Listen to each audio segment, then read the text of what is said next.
Halo semuanya, selamat datang di channel Kak Olins. Mari belajar bahasa Jerman bagi pemula level A1. Dalam video yang lalu, kita sudah belajar kennenlernen atau berkenalan. Dalam video kali ini, kita akan belajar Satzstruktur atau struktur kalimat. Naun, los, fangen wir an. Lektion 9. Lektion 9. Pelajaran 9. Satzstruktur. Satzstruktur atau struktur kalimat. Der Satz untuk singular, die Sätze untuk plural. Jadi der Satz artinya kalimat, die Sätze artinya kalimat-kalimat. Sebuah kalimat terdiri dari beragam elemen seperti subjek, verb atau kata kerja, objekte, baik akusatif maupun datif. Atau di dalam bahasa Indonesianya kita kenal sebagai objek penderita dan objek pelengkap, atau objek langsung dan objek tidak langsung. Anggaben atau keterangan, baik itu keterangan waktu, keterangan tempat, dan lain-lain. Setiap kalimat di dalam bahasa Jerman pasti memiliki verb atau kata kerja. Beda ya dengan kita. Kalau bahasa Indonesia, kamu cantik, itu sudah merupakan sebuah kalimat. Kalau dalam bahasa Jerman, harus ada kata kerjanya. Nah, jadi dalam pelajaran kali ini, kita khusus belajar mengenali yang mana subjek dan yang mana verb di dalam kalimat. Oke.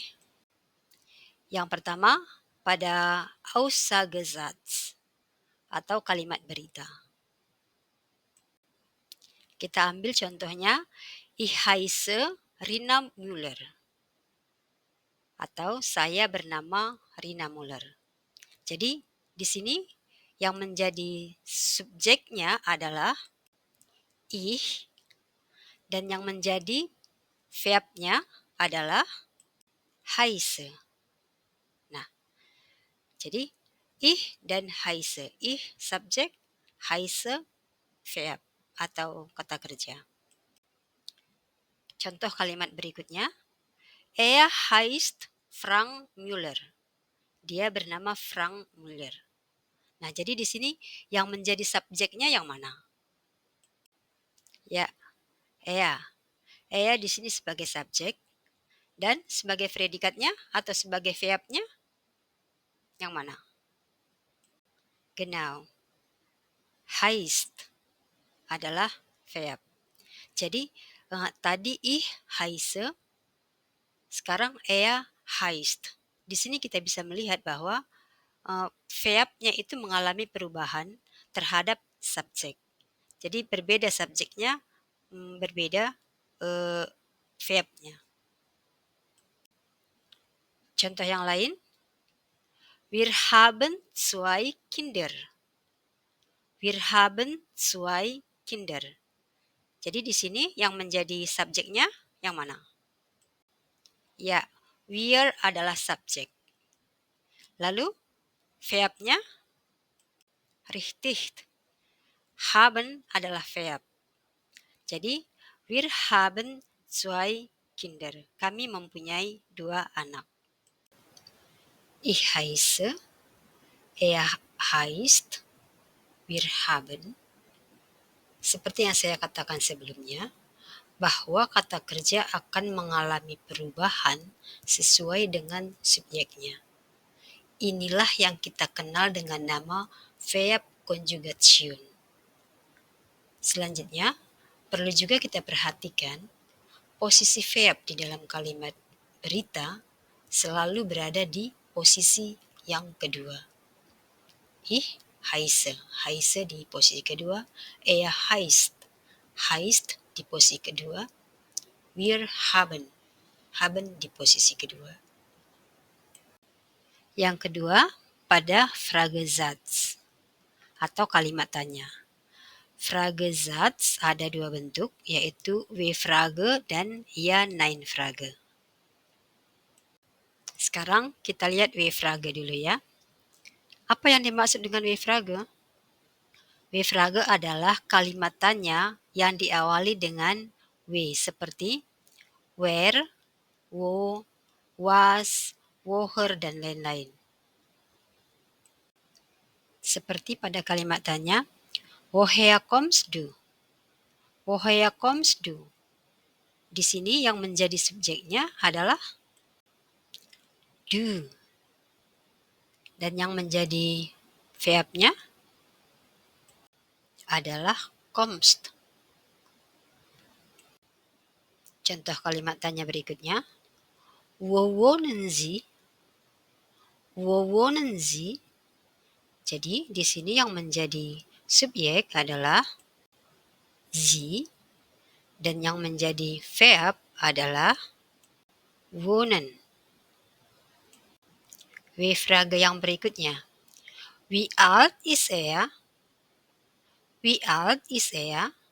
Jadi di sini yang menjadi subjeknya adalah er dan yang menjadi verbnya adalah ist. Nah, jadi wie alt ist er?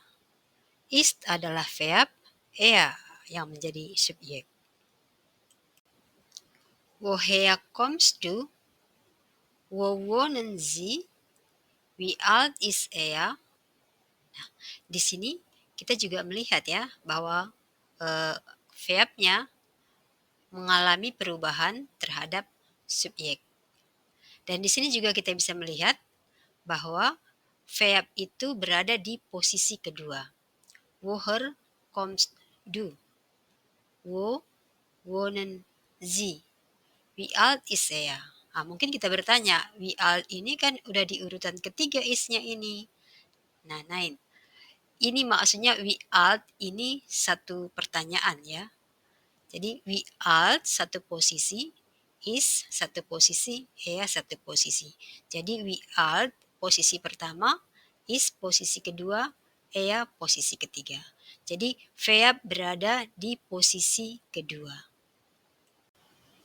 Yang ketiga, Ja-Nein-Frage.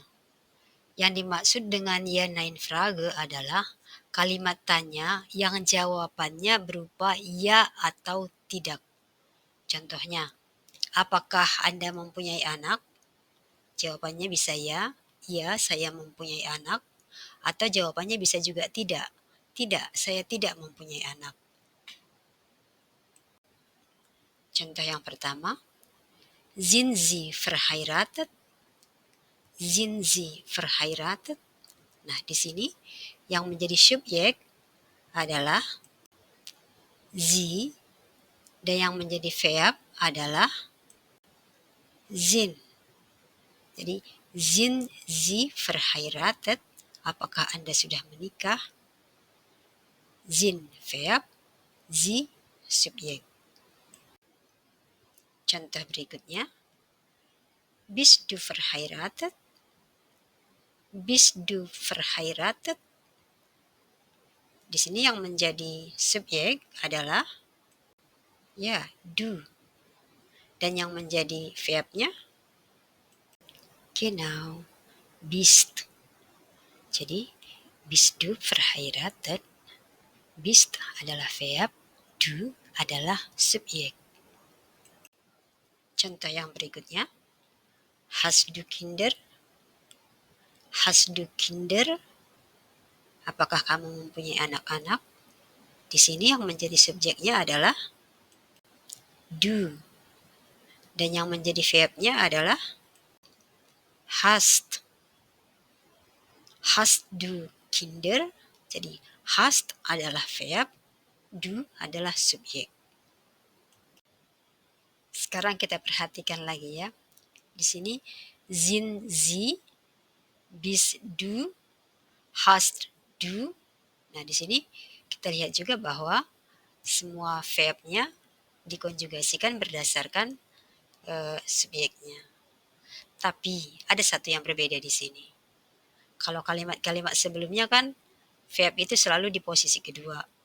Nah, untuk ia nein Frage, verb itu berada di posisi yang pertama.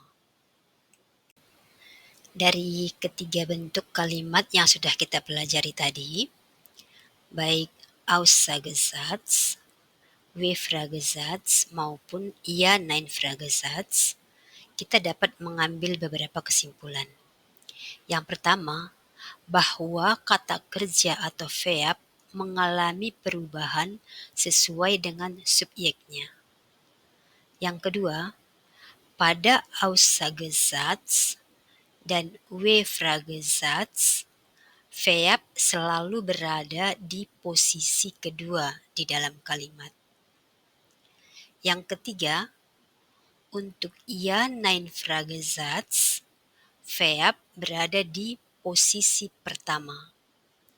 Jadi regel ini atau aturan ini tetap berlaku ya, walaupun sepanjang apa nanti kalimat yang akan kita bangun, ini aturan yang ini tetap harus kita pakai.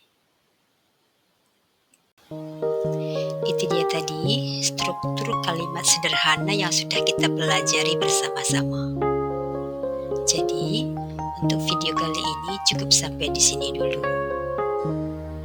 Kalau teman-teman merasa video ini bermanfaat, jangan sungkan untuk membagikannya kepada yang lain, supaya kita boleh bersama-sama belajar bahasa Jerman di Olin's Vlog.